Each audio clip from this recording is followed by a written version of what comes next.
My parents gave my brother everything except the truth. An apartment in the middle of the city for his wedding. My parents sold the lake house and half their savings, just so he'd have a decent place to live. School overseas, even though the family could barely make ends meet at the time. The first car, the second car, helped bailing out a business that failed twice and got back on its feet twice, both times on our parents' money. And above all, he got an amount of attention and patience from mom and dad that, honestly, I never needed and never envied. That's just how it worked out. I grew up being the independent one, and Marcus was the one everyone constantly protected, supported, forgave. I found out the truth by accident when I was 14. My parents were renovating and moving old paperwork from the attic into a new cabinet, and they asked me to go through one of the boxes while they were at work. Buried among old receipts and photos was a folder with documents, my brother's birth certificate under a different last name, adoption paperwork, and a date that didn't match the one I'd known my entire childhood. I sat on the floor among the scattered papers for a long time, trying to understand what it meant. My brother is a few years older than me, and it turned out he'd come into our family after I'd always believed we'd both been born into it from the start. I didn't tell anyone, not because I was scared of getting in trouble, and not because I didn't know how to start the conversation. I just understood, with some kind of childish instinct that later became an adult one, that this wasn't my secret to tell. It was a decision my parents made before I was even born. I put the papers back exactly the way I'd found them, and I never opened that box again. The years went by, and I started watching our family with different eyes, knowing something nobody else knew except my parents. Every gift for my brother, every concession my parents made, he's still adjusting, give him time, all of it suddenly took on a different meaning. I understood. My parents weren't just loving their son. Day after day, year after year, they were paying off some internal debt he had absolutely no idea existed. Marcus took that generosity for granted, sometimes even with a bit of superiority, like our parents had always spoiled him this much because he was older, more talented, special. He never once stopped to wonder why things had turned out that way. And I'd watch in silence, understanding the reason I had no right to say out loud. Mom and Dad were good parents, not just to him, to me too. I never once felt loved less or like I was missing out on attention.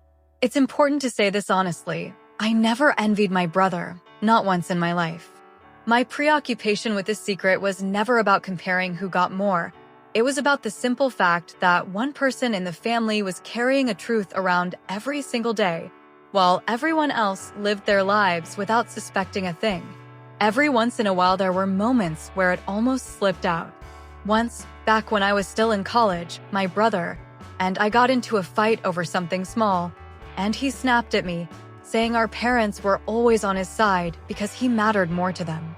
I swallowed the urge to tell him the truth, silently, not out of anger or wanting to put him in his place, but because even furious, I knew that wasn't my card to play. Dad aged noticeably faster than Mom did. His heart had been giving him trouble for years, and doctors kept warning him to take it easy.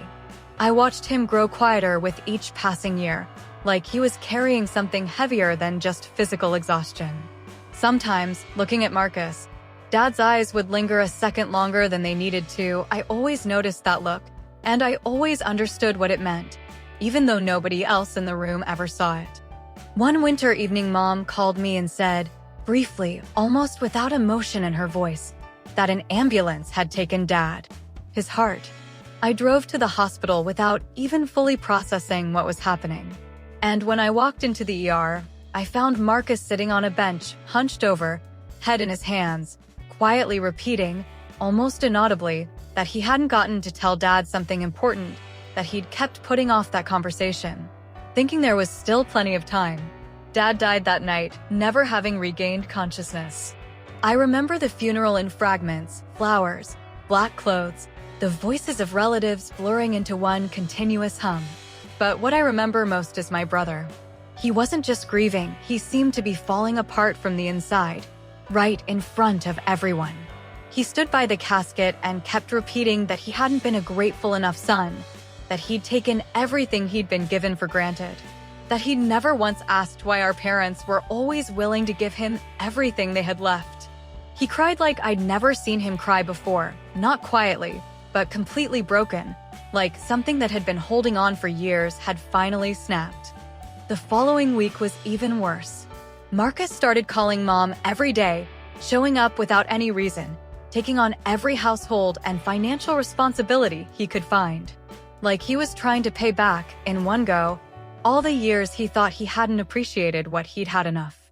He told Mom that he was in charge of everything now, that she never had to deny herself anything, that he'd pay her back for every dollar she'd ever spent on him. I watched all of it and understood he still didn't know the real reason our parents had always been so willing to give him everything. He thought it was just love, plain and simple, and now he was trying to repay it, like he could eventually settle the account in full. But there was nothing to settle. In reality, it was our parents who'd been paying him back for years, not the other way around. About a month after the funeral, I found myself alone with Mom one evening, after my brother had finally gone home. We sat in the kitchen drinking tea, and the silence between us felt heavy, full of something that had been trying to get out for a long time. I hadn't planned this conversation, it just happened, when Mom said quietly, looking into her cup, "I don't know how to calm Marcus down, how to explain to him that he doesn't owe anyone anything." I told her the truth that I knew. That as a teenager, I'd accidentally found the documents during the renovation, seen the other last name, the adoption date, and understood everything back then, years ago. Mom looked up at me, and there was no shock in her eyes, no anger, just an old, tired sadness, the kind that belongs to someone who's carried something too long and suspected all along that someone would eventually find out. I asked her, simply, without any blame in my voice, why she and Dad had never told my brother the truth. Mom was quiet for a long time, then started talking slowly, choosing her words with care.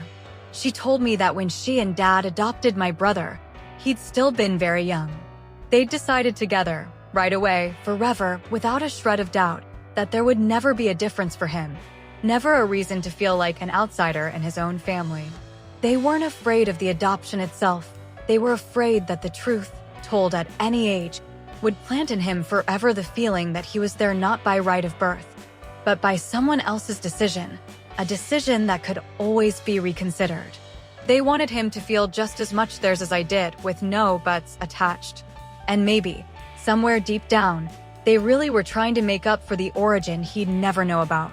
Not because they loved him more, but because they were afraid, even for a single moment, even through some small gesture, of letting him feel like less of theirs.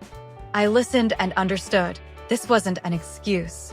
It was an honest, hard-won decision made by two people who chose it consciously and carried it together their entire lives, all the way until one of them died.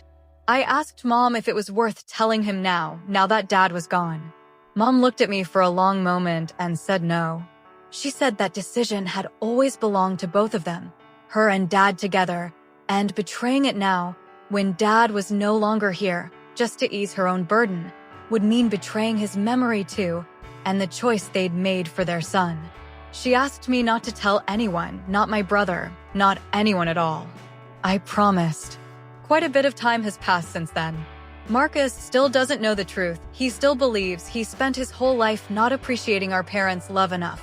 And to this day, at every opportunity, he tries to pay Mom back for something he never actually borrowed in the first place. Sometimes, watching him, I think the truth might free him from that incomprehensible sense of debt. And sometimes I think that exact unknown truth is the greatest proof of just how much he was actually loved. I never told him anything. Some secrets stay buried not because you lack the courage to reveal them, but because some things matter more than the right to know everything.